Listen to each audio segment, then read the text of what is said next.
Когда в подножии Эльбруса родился я над Тибердой, коня седлал за горным кряжем Кайсын Кулиев молодой. Не дописав стихотворение, кровавой венчанной звездой, на фронт уехал из Чегема Кайсын Кулиев молодой. Видал он храбрость в перестрелках, не разминувшийся с бедой, и ранен был судьбой суровой Кайсын Кулиев молодой.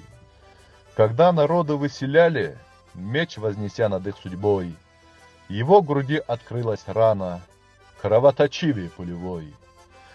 И вот мы встретились однажды, где с Тибердой свод неба слит. Я был еще безвестно молод, он повсеместно знаменит. И, не скрывая дружелюбия к тому, кто в этом крае рос, он, сделав дарственную надпись, стихов мне книгу преподнес. На них печать судьбы высокой и вдохновение лунный знак. И неспроста, сказал Есенин, поэт поэту есть кунак. Орлов полету обучая, стоит в снегу Эльбрус года, Балкария для Карачая, единокровно навсегда.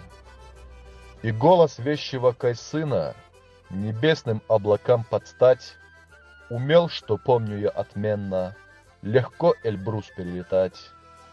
Мы, вспоминая о Кайсыне, затянем песню славный час, и пусть покажется нам ныне, что он в Чегеме слышит нас.